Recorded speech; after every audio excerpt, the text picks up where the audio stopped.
kan chun som le anga hei kan enchina po khan thuro pui falua kha lova angai kha soifen tu mai ma wa in Genesis bung hi chang som hi khali te khan plan san hei thelawa tin Elohim ti te Elohim po chu mi tam tak an oma Yahweh chau kha Elohim tia ko ni lo sia Bible kan ho a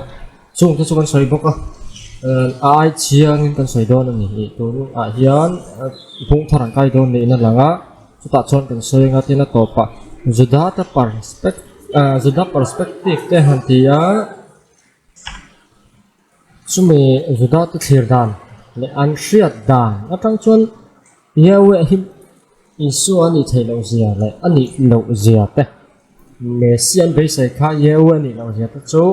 kan soi anga tuna hiang bung tharang kai don na kan ngai tha anga ko khat ri suai an chale don ngai tharu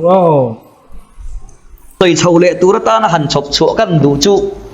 thì khang thu chung lui huna chọn pathian chu pakhat ani ti fir takin kan thria kan chiang tanga ti chuan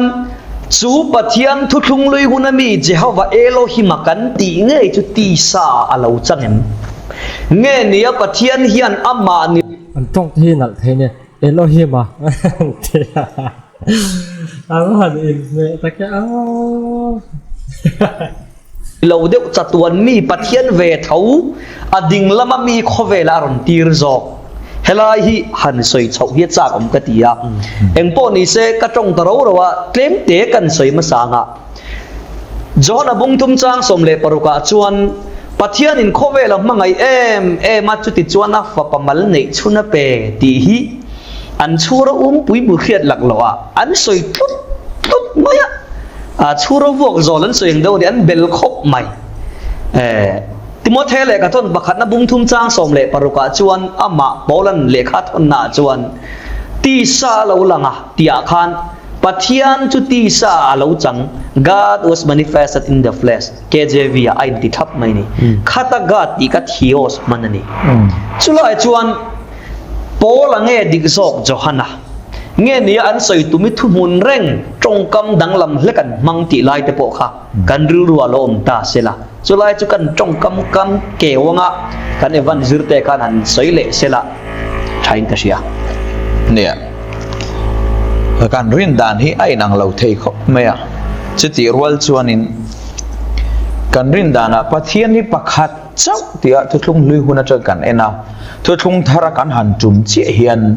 jana bung tum chang som le paruka te kapa ati lom ti te pathia kho vel mang em ma chiti chana fa pamal nei chuna pe ti te khat yang kha kan han chiar khan alo sang ta dei mai ni chumi chu kau khana in zirti na kan don son awangin kan don son atangin pathia ni pakhat chau ni si in ma se pathum ni thau si in pakhat achon pathum om si rin dan alo om ta a amen Christian ti jinga chuan ania amara se chumi chuan pathian pak khlai ka soi na kang kau thana zirti na kan dona wangin andik viawa trini tarian chu ko asai lian tan chon rin na dang han von dai ka chu thil har sa ania kan thuak an suk sak pon nawa ipc chung ko tang phai chon har sa le zolan ni chu an thuak ani suk sak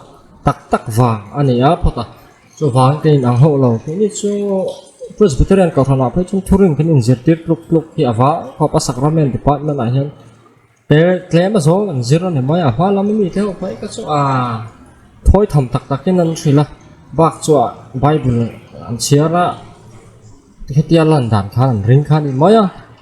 chumi ti lawa chun doctrinal sermon te la than pa in zirtir na hi awa em mai zir chang chu ve ma se UPC te anga thu pui beran ya bir tu kang hin ve long ti ka shapot ela kau thona zirtir na dong chu an ma ni hian ni a mizora ma kum sa khat zo ko som nga so fel lo sa khat zo ko som li panga bor pang khan te khan an voya harna lo thena bu za ka lo chan chen te kan thebe nga soi chiam ai to lawa chu ta zom pui turan nei lo wangin sabrama apostolic kau ran trinity ring lo kau ran ber ther kha zoom pui turan du wangin an zoma zomi tar chuan an missionary miss do vore khan tu zakam lawa te ho kha กันโป้เลยกันสมทบจนกันทุเรียนองค์บรินไว้กับงอยนี้จุดเตียงขัดเตียงตีขานะหันเห็นละสู้มิจารมาอยู่ปีสิเก่าทันจันจินผมสร้างกันจุกสมงาตรงอาสังหิปังอาติปัสตอร์ฟันลัลตันปัสตอร์ฟันลัลตันนะง่ายขันอยู่ปีสิเลี้ยงบาร์ไงนี่เสียกะมีทั้งชุดสอบสาปนพังถูกเราชินตายนะมันนี่เสียงไงนี่อ่ะไอ้จวนทุเรียนจวนบาร์ตาอ่ะตีระดกที่น่ะบวยจวงเราหันหน้าฟังช่วงต่อตะขันอะพอสตอลิกดกที่นั้นวันนัวเลยข้าดอกตรีนั้นผมหัวข้าบิรันพวกไอ้สุกสักที่เชียร์ก็ฉันจะดอกตรีนวางก็ช่วยกันนี่หรอวะถ้าเราเที่ยงหิ้งเจ๊ครับเจ๊พี่นั้นเชียร์เก่าขนาดขั้นเล่งเหล่านี้นั่นเชียร์นี่ที่โจนั้นช่วยก็ดอกตรีนที่นี่ที่เราก็ตีวางก็ช่วยพวกนี้เราแต่ข้าที่นี่เตียนบอยแต่มาฉันชวนป่วยแต่ข้าที่นี่ทิ้งเราเรนวัวสวรรค์เนี่ยฮิสตรีพอช่วยละที่อิสวาสิเจ้าว่านี่ที่สิ่งที่เราจะมีหนึ่งปฐมรินได้นะอมหลายเฟสโอก็จงตัวที่ลมดานั่นนี่เป็นมิจฉามันเราหลุดฐานตัวขัดแย้งข้าอันนี้เองสิ่งที่เราว่านี่เราว่าตกสนานอันพวกให้สุขสักอย่างผิดลุกตัวก็เองที่เราว่านี่เราว่าก็ส่วนอย่างขั้นเซตันนัทเทลโลจีเจ้าอันนี้เฮ้ยสุดปักหัดอายะตัมเบียกหน้ามีhi ช่วยลุดเราเท่เรานี่ตีไล่hi กันสวยเตลเวเลล็อกดัวจะตีรวลจวนนี่เช่นกันสวยตากอังคารมีเที่ยงลิมโปละจวนนี่ทุนขัดติโมเตบุงทุมจางสมเลปารุกะคาน God was manifested in the flesh ทีนี้ปะเทียนจุดที่สาเราจังที่สารุนินลันนี่He appeared in the human form. Missing taksa angin, missing kan body angin aron langani tiin version chen kata chon asoi ni. Chuti lai chon pathianin afa pamal nei chona pe ti ani bok si lai a hian buaina ta ni. Pathianin afa pamal nei chona pe afa pa chu pathian na nei ni asoi kan oma. Chu mi ani chuan chu mi chu kan lak chuan fapa in pathian na ani ni chuan pathian chu pahnih ti rual lo ani lovani amai ro chu ti hian kan soinga lukabung kha chang som thum le panga kan en chuan chu wangin mi thiang lim lo piang tura chu pathian fapa an ti yang ti ani tani chu wang chuanin mi thiang lim lo piang tura chu pathian fapa an tiang future tense manga mishing lo piang kha mari chul ron ho a mari chul kal tang ron piang kha pathian fapa an la ti don ani ti hi kan bible atangin aron langta ani chuanin ti hian kan soile anga Johanna bung ni akhanin chang som le pakwa khan lali son he in hit ti chia ulan ni thum chungin ka tung ding leng ati masela he ta kan han chial thazela an han chiat cho che enge ataksa in thuwa soina ni chuwa chun ataksa in kha an ti chianga an ti lumanga ni thum ni akhan amma khan aron lo le akai thaule don ani ti a soina ani ya tin Johanna thawa khan bungruk chang som nga le pakhata khan het hian la li sona saya khovel nun na tura kapek tur changchu kati sahi ani aditani chuwa chonin la li chuanin la thei ka nia pe thei ka nia ati wangin ape thei buka ala le thei buka amana kai thaule thei tina ni a ol samjongin chuta chun la li su Krista ina khovel ta na ape ka chu changnung khovel ta na ape chu ati sahi ani chuwa chun pathian chu pakhat chawa oma ti sa lo chang kan ti hian pathian in fapa min ron pek pathian fapa ti hian asoi tum chu pathian in ti sa khovela min pek asoi na ni ta ni chu lai chu anita a chu chiang tur chuanin thuthlung lui in ron le lok tai la diu Isai bung kwa chang ruka khan het hian asoi ne kan tan no pang alo pianga fapa pe kin kan om ta ti chu fapa min pe lom jana bung thum chang som lo paruk nen a in kal lo reng he thu hi ma se fapa min pe kin kan om ti hian kan a me na hi atop tur ani em a limit tur ni hau lo mai eng tin nge ro rel na chu a kau ki a chuanga nga aminga chuan maka rem ruat tua pathian chaka ti tani chu pathian ka pakha chawom chatuan pa rem nalal antiang chu wa chen pathian chaka ni na nei tu chatuan pa ni na nei tu ni boxi kha fa pa pe kan om ti saron chang chu ni tani ti lai kha atoi zongin kan soi ta ni chu cái gì vì đến bắt chuộc về gì trở về nè anh có lấy xe lá vào dần lá đó nè bắt hiện thu nè trở về cả lệ liền không lâu lúc tục tên này lém rồi chọn Bible vào dần sáng trăng ròn hi ắt a tha hrim hrim ani ti kha seta ila abop lokalak yo turpo ni lawang var zan han rong ko hrim hrim te chu ba se han ti kwal ve ila a khovel thiam na achu te khati hen ti le zai je an ma ni tlak lap tur hi anh mà do hình soi bùi cái mà grammar cái con hình bóng tay nó có vẹo thiểm lắm thì dễ là anh bạn đi soi cho nên một thằng là em mà chung vẹo cho thiên long gì à chú anh ấy đến cái gì vì thì một thiên hay là từ cổ bố lại các thằng bạc là bung thum trang sôm paruk bát hiền thì he text dang anh thì hay text dang lar zua là chungon có text này thì cast thì về là các thằng gọt thì không làm sầm trip hết ta các cái khác tổ rồi này tin Isu Krista hi thiêu san ti hian chu thung hu pa thian khan ngal ani nga la ngem tin nge ni nga lo ta se nge nia ti kha zo na ni Isu berina soi fi ki ni chan ngai lo wa Isu hian zut chunga Isu chau hi kan pa thian ani ti chi an ni hau hi so wa ngin antichrist ta po hi an ni nen hian soi sam hiau atru la wa antichrist ani jeng do kan soi anga Isu soi dan kan enang tong da chân chín trà zo hana ziak bung som na kha chang som hi pakot tang hian en ila an ni min petu ka pa chu mi zong zong ai ro pui berani tu man pa ku ta chu an su sak thelo wang kei le pa chu kum khat kan ni ina changa tin zuda ta chuan an aden na torin long an char le tin Isu an ni chu bia pan he na chuak a tho tha tam tak ka entir che u khang ha tho ta zia khan na engwang khan nge lunga bidan don hi ati zuda ta chuan he na ta tha chunga lungin kan den don lo che hi pathian isoi chiat chunga le nang mi hring mi si pathian na in siam awang jok hian ani tin an changa Isu an he na in dan le khabua pathian te inni ka ti ziak ani lovem ni ati hei hi ka soyang khan sam somret pa hi chang ruka pathian inni avakot Elohim inni ti kha avakot ta Isu kha ti chon pathian thu thlen na te ma pathian hawan ti chon pathian le khathu ban the ani si lova pa in ruata khovela atira chunga hian pathian fapa ka ni ka ti awangin pathian isoi chia in ti ani mo chiang sel fia po hi ngai lo re nga zuta ten nang mi hring mi sia pathian na in siam awang hian an ti chon chhal tu ta khi zuda ten ni awangin yawe thuka a in chhuak ti kha chiang ani an ma ni ril ruwa chuan chan chu chhal tu te kha zuda ten ni awangin Greek khau ni sa chun zu sa thuka in chhuak an ti na ate po ani anga tiang chuan chhuak chhal tu te kha zuda ni awangin ma sa Isu chan na chu sam somret pa ni na chang kha vala chuakin in dan le khabu in soi angin pathian te in ni atia pathian tu thlen na te ma Elohim an ni si chuan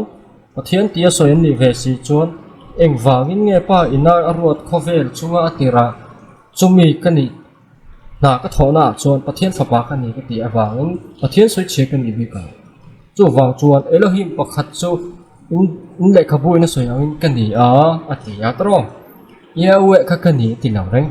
in dan le khabu in soi angin in pathian thuk zata ka in chon ni la ve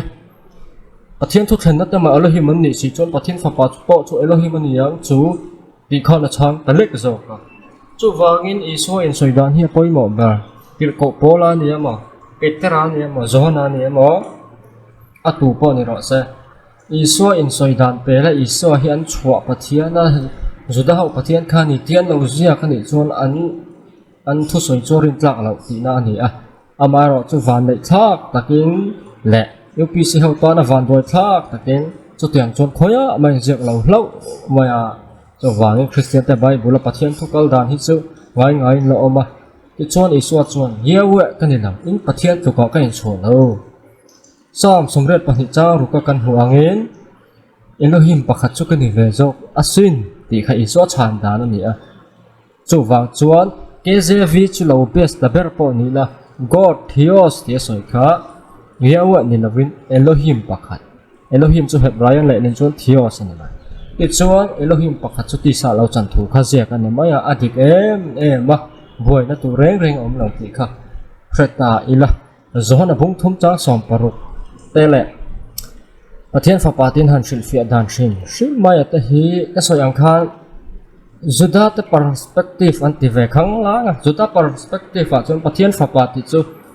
one who obeys God pathian thu oi tinani chu wangin antinan Genesis a pathian fapa te ti kan muhala tro pathian thu oi te pathian ne na in kung kai na thatak nei pathian ne na in job in fellowship thi na te kha ani ti kha chiang renga atam mai ni sopa le khapo ta pa pathian fapa te ti ta ni a adama pa pathian fapa ti ni chu wangin pathian fapa ti hi bible avoi tam takalanga machine na le machine lo na soina ni lawa vantir ko ta pa pathian fapa ni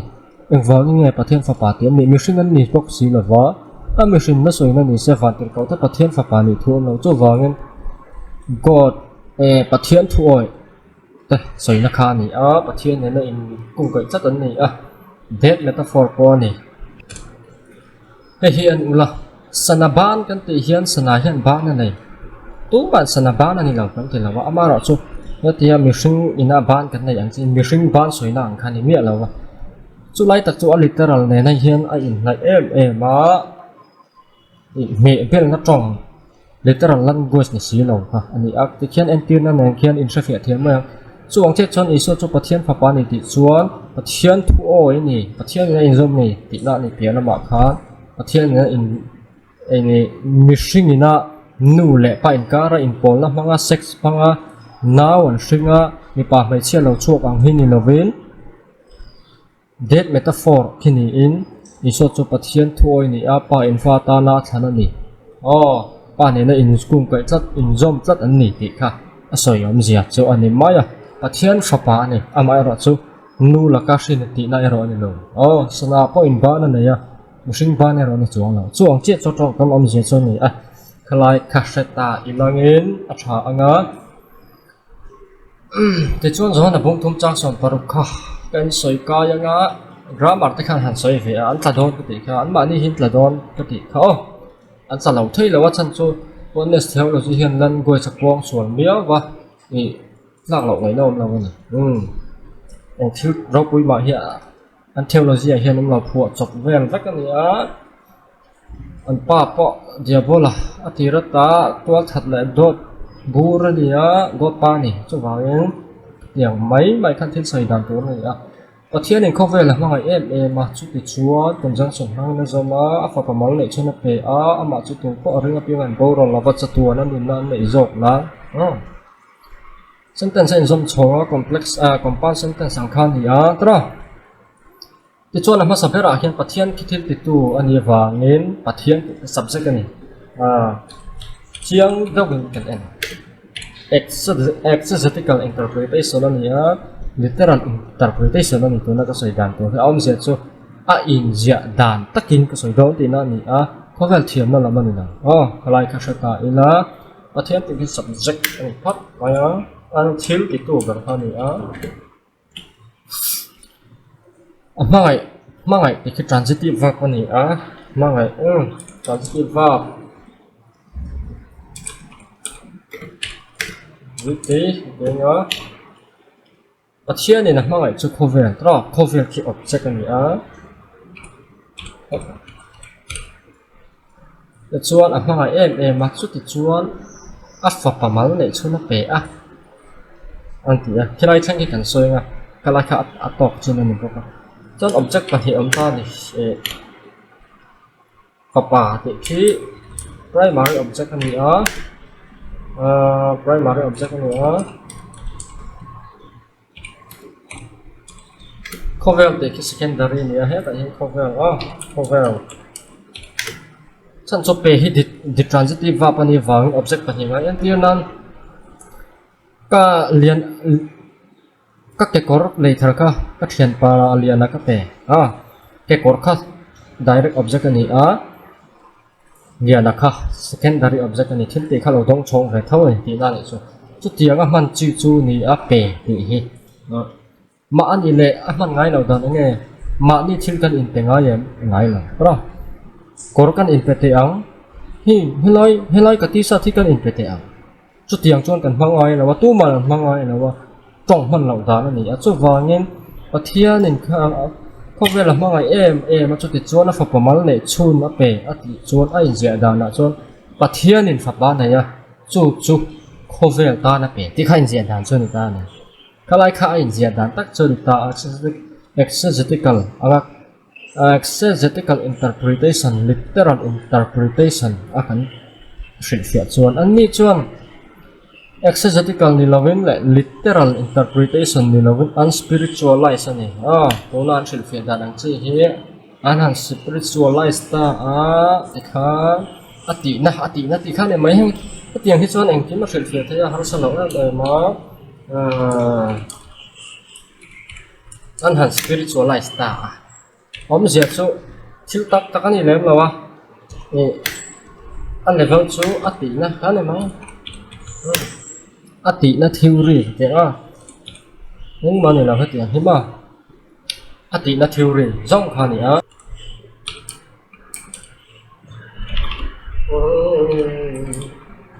ati na theory ne ma tro thì là pathian pha pa ti om zia chu pathian ti sa lo chang ti na ani lo bible lein pathian pha pa ti mam dan chu pathian thu oi pathian ne in zong soi na ni adama po pathian pha pa ne Genesis bung lu pa po pathian pha pa te kan hong zo pa bu po kan hu to Ephraim po ka fote rati nen ter ko polon pathian sarau foi om piang te chu pathian pha te khan ni le so wangin engi om zia pathian thu oi pathian ne na in zong pathian ne na fellowship thin cho soi om zia jok cho ni so wangin Johan abong thong chang som pro ka po hian in zia dan hi kan oi du ni chuan ka soi ang hi in zia dan ani oi lo chuan sumiyati na khamiyati na kan han te pol vel ta thi na chulai cho an soi ve dan ani a traversion pa te po ngai ta ila te chuan Jewish perspective pok kan soi leang Isaiah bung ko chang ro ki an pat chuak all lova soi nuam hin te em isuan ni me wan ti kha Jewish perspective chuan kan soi do na ni kan enanga chiang mai hian entaila ma NIV cultural background study Bible kha PDF te patang la turam mai thaya ka kol ri lawa tu la hian ka inson kol la ba la kabu ka keng seng lawa a rik tham box ya la kabu hi Jewish study Bible ni tu la ka kyang hi lawen ola osia ni al lam hinga khan hing tan tha je hoya ki ma tiang chi ta kha thon ne ma ta khan nilal te je ka khan ka tiangan lala hing tha khan om ni thon ne ma ni an lal na hing an lal thut the an lua an lal na hinga khan an mang thina an tu na point an la the mighty God ruler ta po hian han ti this long sentence is the throne name of the royal Semitic names often consists of sentences that describe God hết tiếng mình xây bụi hết tiếng mình xây bụi hi Semitic hậu mình lại hiện ảo phâu anh này và thiên soi phiền anh ảo phâu này thì khác anh phâu phâu này thì khác anh sẽ cả so yang kan organic literature ta po eternal father thì mình phụ ta po kan om ko hết tiếng hi theophoric name thì ta po in soya it's one does the name Isaiah Hebrew means the Lord saves thiên nên chăn đam Hezekiah cho và thiên nên thì chắc thiên sẽ cả thì này mà để thấy nga thì xuân in Akkadian the name of the Babylonian king Merodach-Baladan to God the Marduk has provided an heir thì xuân thì khan anh minh khan ông diễn này dễ là nhỉ khan minh say bụi anh phụ thuyền khan thì xuân khan these names do not describe the person who holds them but the God whom the parents worship atita chiang tro hiện hình xây bụi te hian aputu ni lovin an tha tu tek chanan việc hin pathian zo kha soi fi chumi chong chang soi na chuni chumi choi moi nan chuan an pu an thon ne ma an pu ni ti chuan Isaiah zia ka hian Hezekiah ni Israel ho ina an shil fi na chuan rabbinic ho literature an tiang chi ta pa hi enga pa han chiar ula in tu chuan commentary ta pa ku bula ta pa song la in humaya ngai bu in nei lo ni ko in ti chuan eternal father ti him kan puwa an lo thut theng hinga an lal na hinga he tiang hi an pu thi na ti chuan Isaiah zia kami po chu Hezekiah an tia hing om zia po khi pathian in chak ama pathian chakati na mo ni thayanga chu tiang hing pu tu chu pathian chaka khan ni chuang reng lawa tara an soi ang khan chu wangin am putu te ne la vin an tha tu te chan an biak thin an nu le pa te ne na an biak thin pathian jok seina ni a kham mi hnuaya lal kha an ni chu mi hnuaya lal chu mi kai hruai na hnuai lal an ni ti an tir na choi moi nan thon ne man pu thin jok ani a chu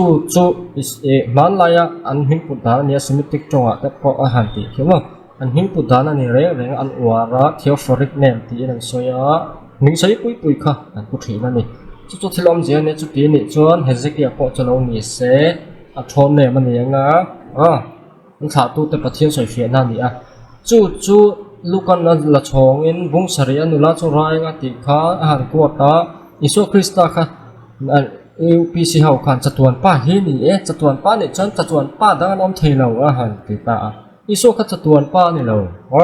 Isu kha lo ni Isu chung chang soina kha thung tharina po luang Isu a chon lo zubel po ni te rengela Isu kha chatuan pa ni lovin he ta zo han bu tu cha sam pro kami aptir tu pathian zo kha chatuan pa rem ruat tu maka chatuan pa rem nalal pathian chakachu alo ni zo kan ni chu wang Isu chu Davidic kingdom ne nalal nga chu te khen ani a chu ti ani chuan Isu chu mesian ni bok si chuan heng theophoric name ho hi alal na hing Davidic kingdom a thon name kha alo ni zo ka Isu kha chatuan pa ni lo an tha tu te chana an biak thin Davida ten an biak thin Abraham ten an biak thin pathian zo ka kha chatuan pa chu ni a chu mi choi moi nan chuan chu mi hnuaya lalani ten ti nan Messianic kingdom a thon ne ma Messiah chuan tiang hing hi aron pu ve ni ka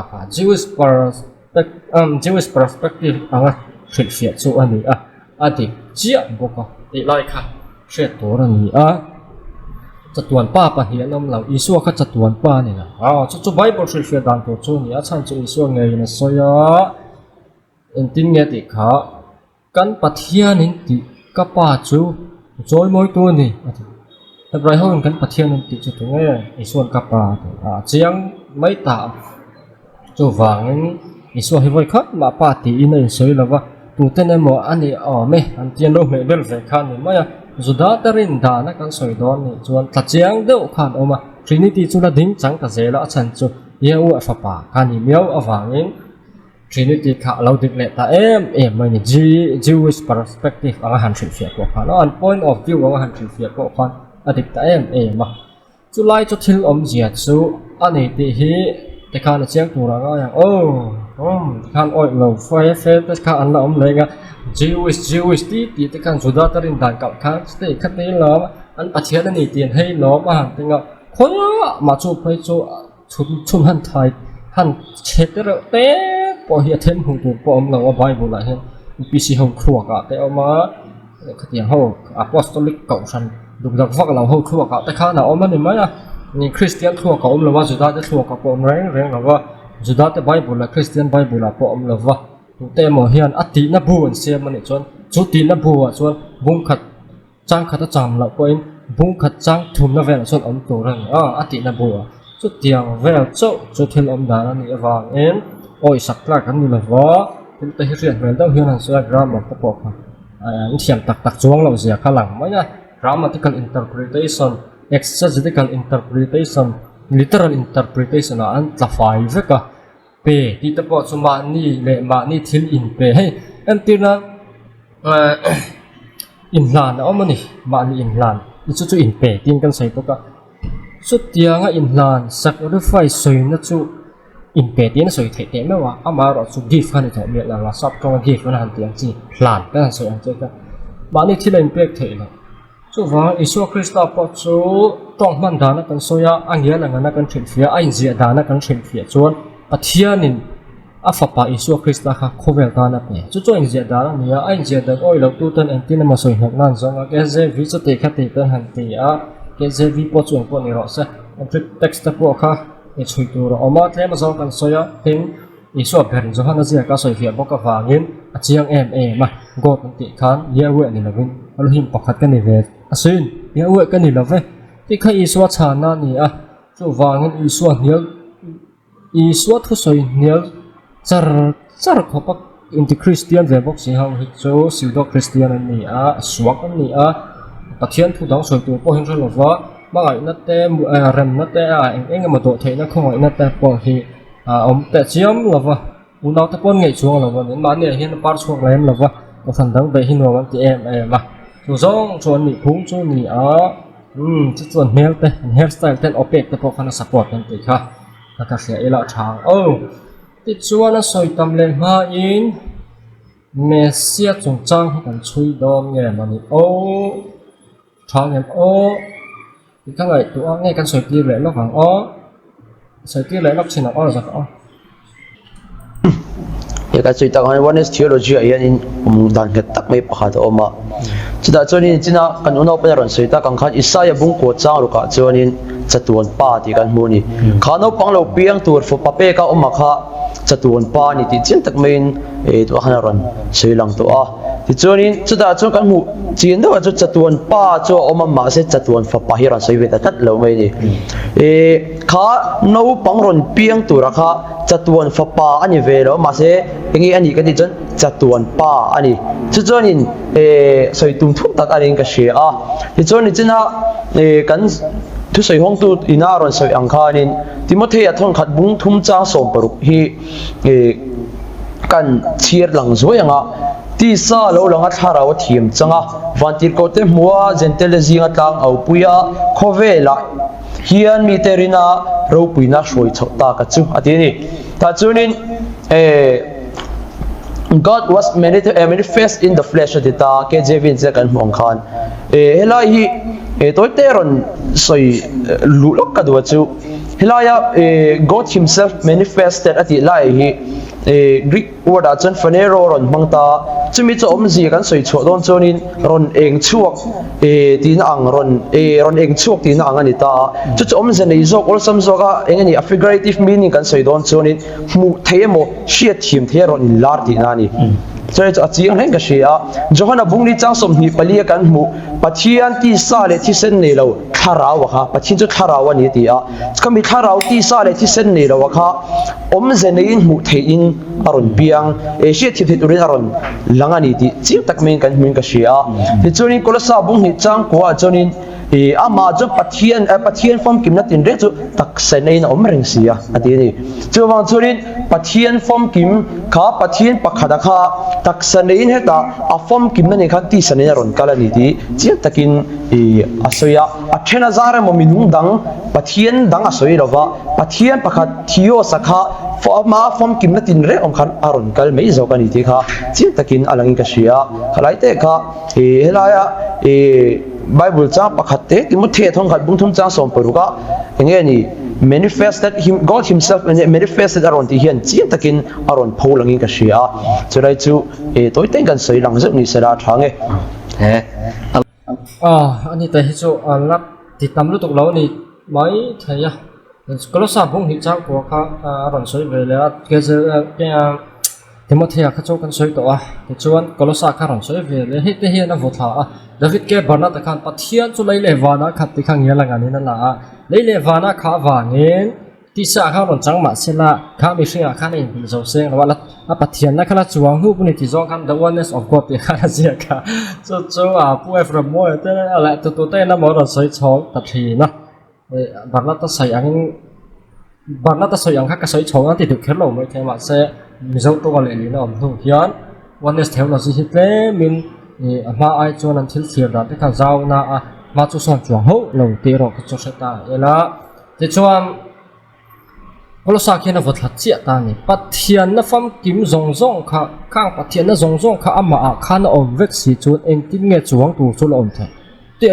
pathian na fam kim kha ama khan ti sanai na om fam kim box si chuang tu kha eng tin nge lo om a chu wangin chuang tu ro om chuan ama khan fam kim takin pathian na om lo jina ne le maya an mani thu soi bok hian mani hian vua chu wangin Isu Krista kha pathian fam kim le mi hring fam kim ani kop tak zet chuang tu ko om lova kha thilom da tu chu ni kha chu a chuang nu te kha ra soi ve mai the kha kan sai saka tha ngai thale lo kila message chung cha kan chui do ne ko ti to wangin kan soi nga nga ma poi mo rio om lo chon alom ome pathian hi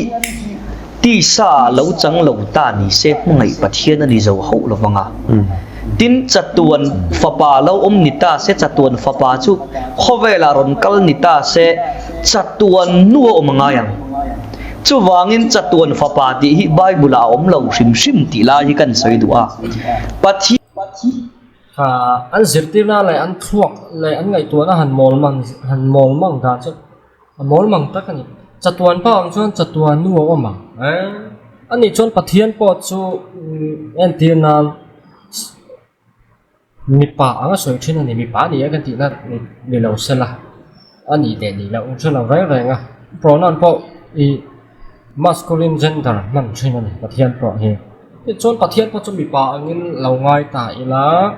chặt tuần pa anh này ta anh này chọn mi pa này chọn nu này ngay tiền này mà ya bắt thiên nu chút tu này amo ấy zo na mol deu hian zo ta tin bắt thiên chứ ama ron chang ki sa ron kal lo ni chon mangai bắt thiên ani la phang chút tiang chu bible soi da na reng no bible chuan bắt thiên ni nim mangai a wangin a fapa min pe bắt thiên mangai na chu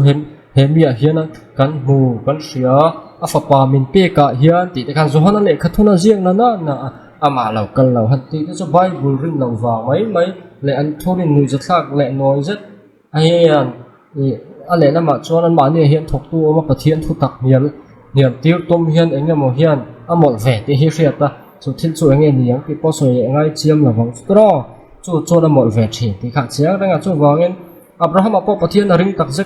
tak zet ani chuan enga ti nge aba kha pathian in han tu ti lawa asa pa zo plan tu ra chu vel mai chu zo na mol tu kan ni kha tiang khama chu wangin ani chathak ma isu a hi pathian fapa ni chan tu nge nu ti vel ka kan soi to kha det metaphor ti pa an zo na zo om pok lek hi an zot ani an ti om tok an mai nang ni ka fe hian ti sa lo chang ani ti hi bible na min tum pui chu ni a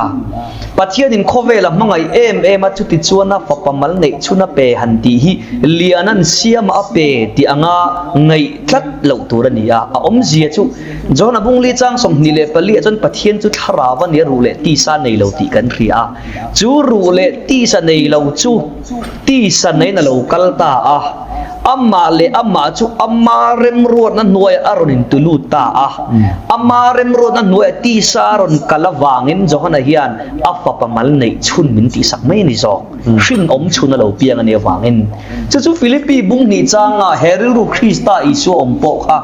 nang ma ni om bok ro se ani zongin pathian anga oma pathian lugo om chu thil thak le theya arwat lawa mi hring te anga lo piangin boyanga in siam ama le mai titlom ta zo ka ti wangin amma le ma in ti tom na chu amma chu amma rem ruat na noya arin tuk du na ni ta ni chu te ni chuan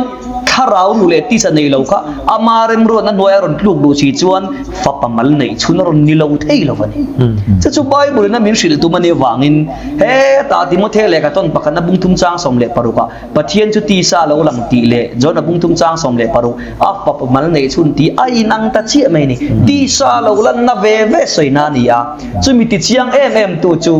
zona bung ruk chang som nga pakhata khovel nun nana ka pek tur cham chu ka ti sa ron tia kan nun nana ti sa papa ni na khani minon pek chu ni mo chu lai chu kan soi du ani ole kan kal thu ti khang ke ni pan kan chui ko kan chui nga pathian chu tharau ni ti tai pathian substance kha ka soi maya pathian chu vai vut ni lawin tharau ani vai vut ni lawin tui ni lawin vai vut ani pathian khai nge ni sei na khan ni maya chu wangin a koi zo alak tur ani lawa pathian thar ka soi khan la chon siama pe ti anga ngai tur lo ti ai zia dan ani tlat ani chu ai zia dan oi lawa grammar zonga chuya chale tho si ta ka soi an spiritualize ati na khan fai ve kan du da ni soi ani a he khovel ta da ka pek tur ti sa ti po kha ati sa kha a hla na ni ama kha in hla na wai hlan tu thua soya pek tak chatuan mun ma kha ti nga afa pa chuan om ti khan soi le maya zo hana nei khathana bok pathian in chatuan nun na men pe a chu chatuan nun na chu afa pa a chuan om ti khan ni a ti chon isu krista kha antimia kan ho pa in ti tura min ti anga piang ka tu thin ke ma thua local ka ne ra ma in tu zong ti tura local ka ni lo a ti a chu ti ni chuan pe la thai ni ko chong pa in thua pe a chatuan nun na kha lak sak lai thai a du chuan a pe thai a ti kha a soi tum kha a context sok kha ani ti a chiang tharenga a du chuan a pe thai a du chuan la thai a ti chuan ama in kai thau ti na ni lo re nga ma ni in kai thau am lo wa eng tong ma ni lo wa temple khama chong chang ani ani thum nuwa tho a tho le don wangin ni thum nuwa tho le don wangin kha ni thum nuwa tho le tu thu kha temple mong khan a han khai khin ta a han te khin ta a metaphor mong ta a ama chu temple ne ne he bela ni thum nia ka tho le ti khan ni maya ka in kai thawang ti lawa ma ni in kai tho om lawa chu tiang in tong han mong ai bok lawa ka tong man dan pong sual zela hep rai hau tong man dan chuan te han ti a zo pong suala sap pong sual zela hep rai pa ni se rik po ni se la chu tiang in an mong chuang lawa an ma ni zo khian an bo chet ta zela ka khan ni phung chu ni a thil dang vak hi om lawa ek mai an ni ti hi chiang khop mai a an hret thiam ani chuan kalai ka chiang hle a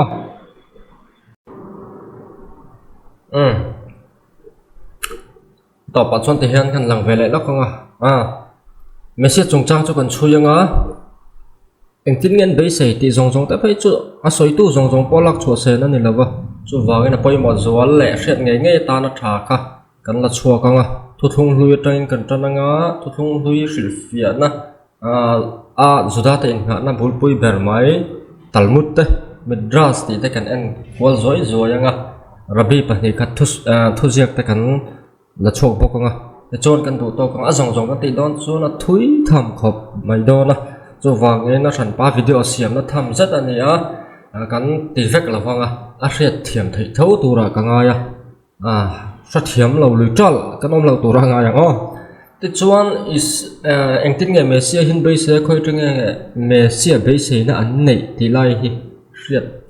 จูลพอดnumber one โจนปักขันน่ะโจนอิสายบุ้งสมปักขัดจ้างขัดหน้าเฮียน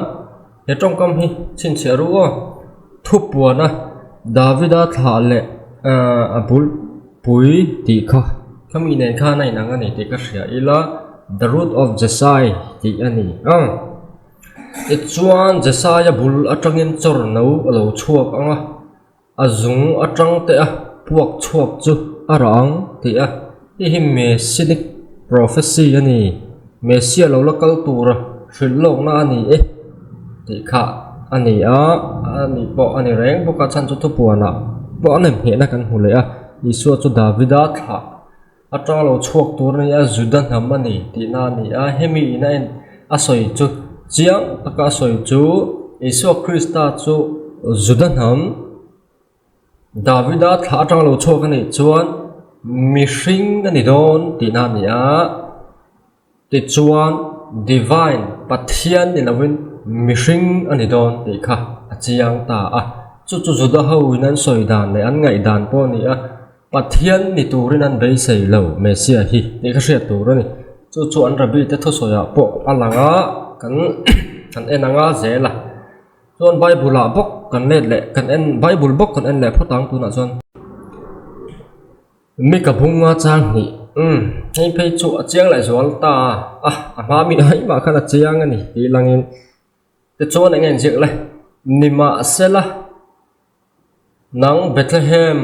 เอฟราธาจุดารามาสังตัมตักจิงเตเลมาละอีหลักจังเฮียนอิสราเอลเขาเราเรลตูจุกตันเราชั่วเราชั่วนั่นจุมาสังตาจัตวันจังเงินนั่นนี่ข้าไอ้เจียกันเห็นจังเราชั่วกังติกี่มาก็เราชั่วกังติเราว่าตาปอกขนาดเชียงซากี่ฮิกรอนก็ไรเงี้ยติเร่งเรา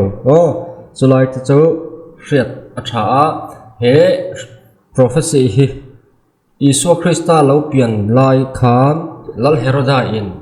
อย่างที่เงี้ยลัลทาร์จูเราเปลี่ยนโดนจุดยังขัดยังเอาแม่นี่อันที่สุดาเทียนทุเทียงเขาขัน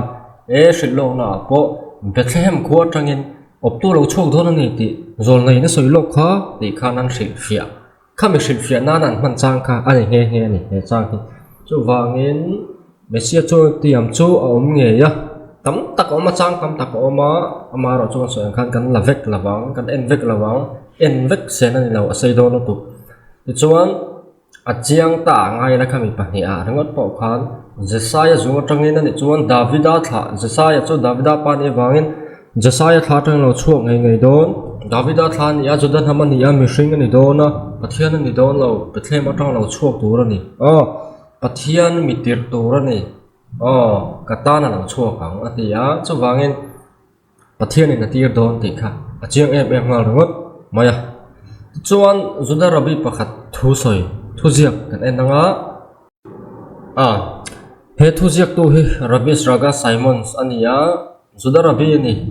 te chuan Messiah chu Davida tha ani Judah te thon har tang chuan an sor sa tang chuan Isua chu nu le pa midang ang boka mi hring pa nga in kara piang tur ani Messiah chu Isua chu tin ka da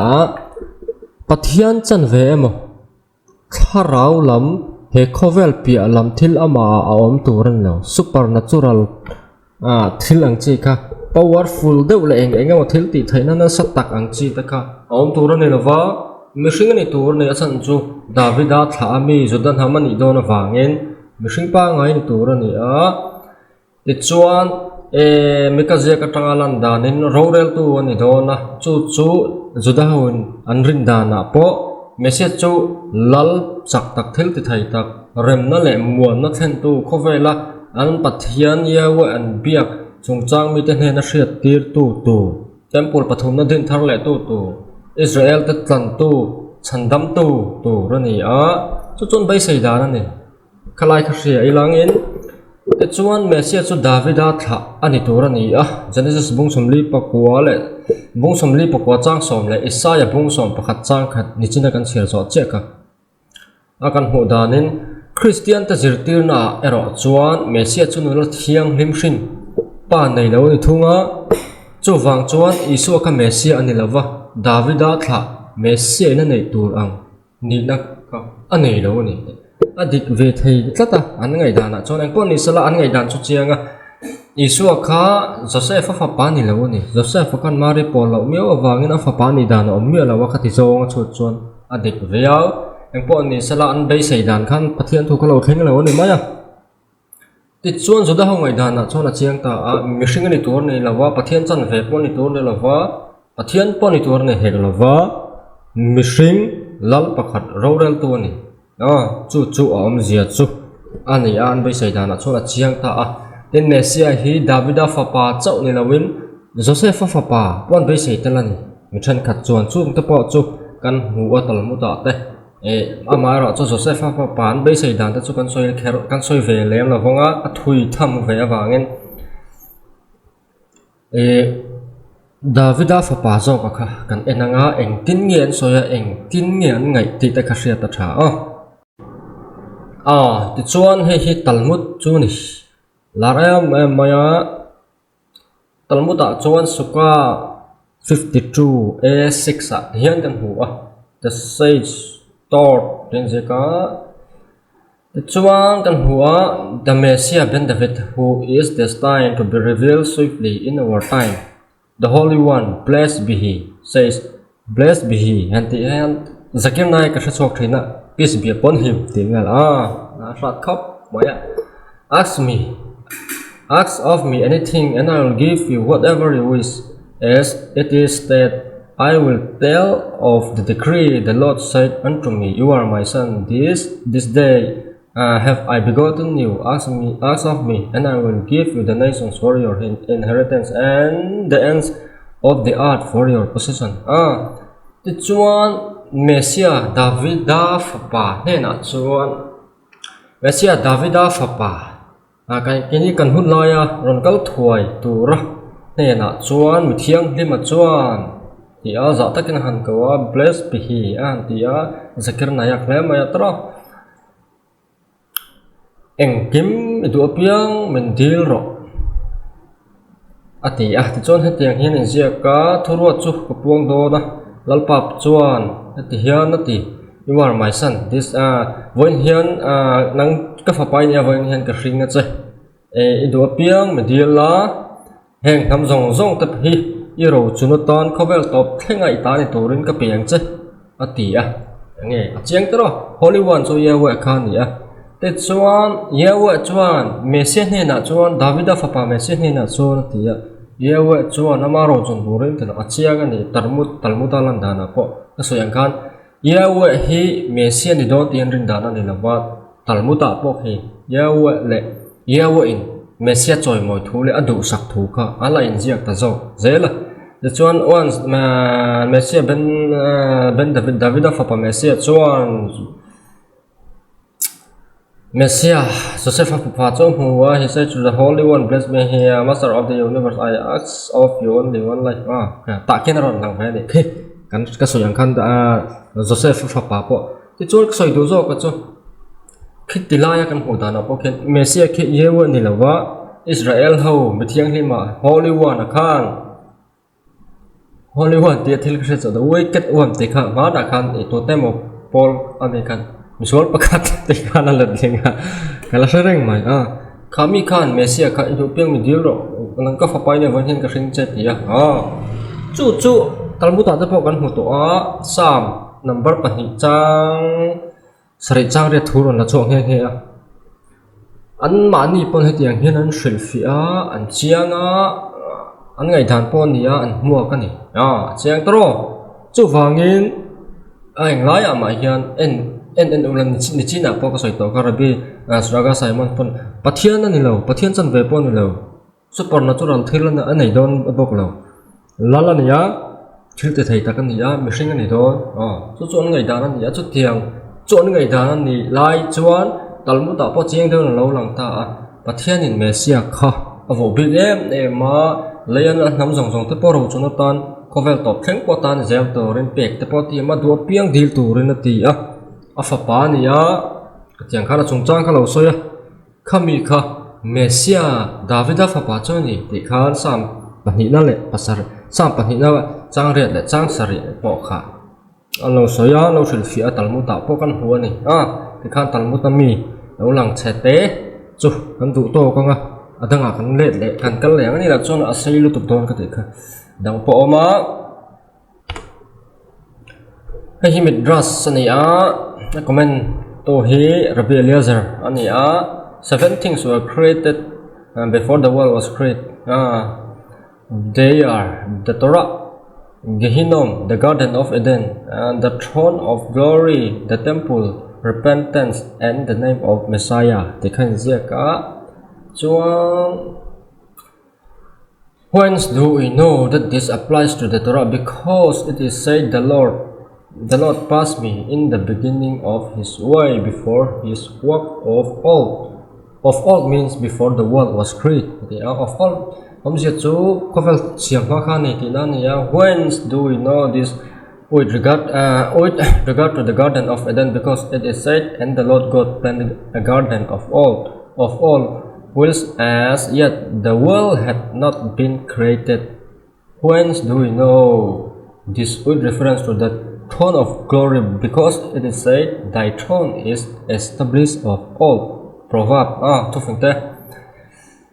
Khan riêng lại of all chú that hian whilst as yet the world had not been created. Whence do we know that the repentance, because it is said, before the mountains were brought forth, or ever thou had formed the earth and the world, and then in close proximity thou trainest man to contrition before the world was created. Whence do we know this with regard to the temple? Because it is said, a glorious throne set on high from the beginning is the place of our sanctuary from the beginning. Whence, as yet the world had not been created. Whence do we know that the name of Messiah was pre-mundane? Because it is said, his name shall be endured forever. Before the sun Yanon was his name. Psalm number samsari panina chang Psalm pasari. Yanon, before the world had been created. Another verse says, but thou Bethlehem sa mi ka karon la chok vele ta atro ti chuan Iso Krista Isu kan ti ve an Messi ha po chu kin nge an hing chu kan lo hriat te khan zia ka chu sam number som sari pani na ka thil fiana na mang ta an hing chu tu ni na ma ni le ni tom ha pun om to ni chu wa ti le mi ka bunga chang ya be o be thya ma zdai rama ka tam tak si ngai te ber top lo ve ti ten ni wangin Messi chung chang soina ni e hi po hi ti kha anon soi ve le ta a eta Messi ti po hi Messi Davida fapa ka ani a te chuan alang ani Israel te hau commentary a po Bible pianama po hen kan mu a pathianin vo bi ka choi sang ma te chuan pathianin helai hian ching deuhin kan hu bok chu tro 7 things were created before the world was created there ati a antina en hoi pathianin siama thil pasari ka kovel sia mai sia om tia Messi ming te pon da eng po ni se la hi a biblical lo chu eng po lo ni te se a siam lo ta chu an rin dan kha poi mo ni mi suwa ka ti ve sia Messi an hu da na kha an bei sei da na kha eng angin nge an ngai ti zong a kha poi mo khop mai ti chun helai thu fing te ami fin na karon la chuak te kha chenga pathian chuan na thil siam bul bera medina chuti khati ti chho ve la kha aron la chuak ve ani po khan hetami po hi Messi chung chang soina ni ti kha ani a so wangin pathian in thil siam na manga ni ti kha ta tang hian cheng takin kan mo thu thlung thor kan hu dan po ani le zela thil cheng takalo long ta chu juda te ngai dana hian iso Christ Messi hi atu po chu lo ni se isu po kha Messi a lo nga yin lo pom ta te reng po ni se yawe an ti chuang re lo te hi chiang ka khat khop maya indu chuan rabbi dang te thu soi te po han keu let ula han zong ula google ani ema le khabui nei lo pon google po zong ula khoya po zong ula a jek tu hming ne lo da maya chu wangin a chiang ma ring thei lo chan te pe chu kan soi man lo ni sala te khan toite in juda hun isuan ngai Messi an ngai dan le lo hu dan le an bei sei dan kha cheng ta a pakhana chon mishing ani a pathian ani lo chu fiat to ra ni juda ho ngai dan na yawe ani bok lo ti chuan thil chiang tak ka soi kan soi ngam ta ka chu eng Bible ma isu kha an pathian Jehovah ni tin hai ti hiam lawa Messi alo ni ti kha an pom lavani su zong chu kan hu dan ani a bak chu phua chap ani ti kha ria ila ti chuan thil chiang le ta em chu isu chu ya an Messi chu yewe fa pa ani si chuan eng ti kong zo po in Trinity hian oneness thurin ai chuan juda te pathian hi a nai dai zo ni a chan chu Trinity a po isu chu Messi chu yewe fa pa ani thawa wangin tlem chuan juda te theology ai chuan ala close da ulek zo te kha a chiang ta a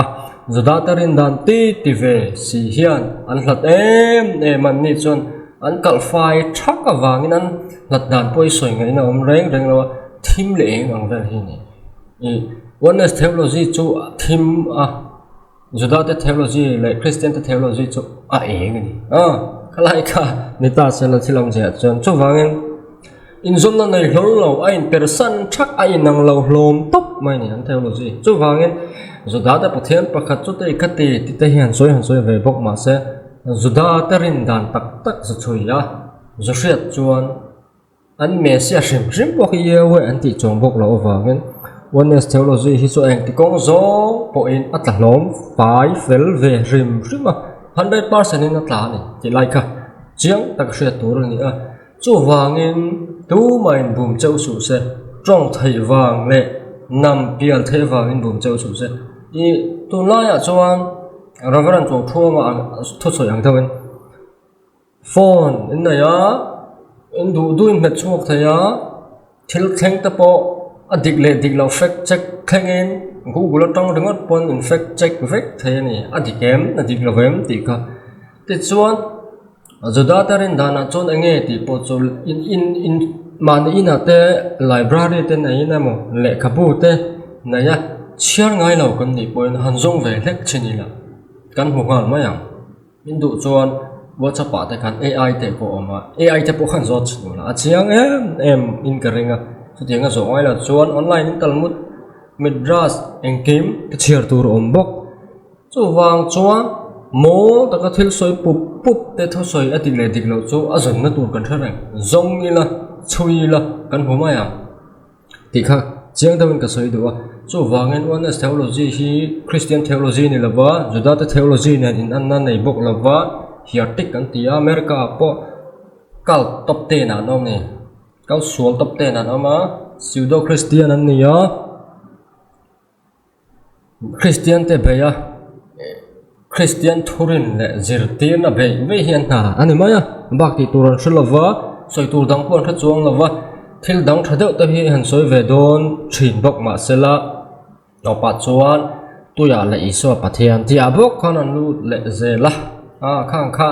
ni phung ani thil dang va kom lo te kan ria tro chu wangin kha kha chianga toy te in kan highlight ni salangin lo chui bel ve ta ulangin in cho chiang lai zol ma ta kha chu ta te ngai dan chu ani honest theology nen in zom na reng anei na ba Trinitarian tat ring dan nan hanai nai fe zo ba chan chu iso chu yewe fa pa mesia chu yewe fa pa ani kan ti ve wangin le yewe khan ni lo kan ti wangin ai na em zo ani ti lai kha seta ila kan piang thar thayang chu tro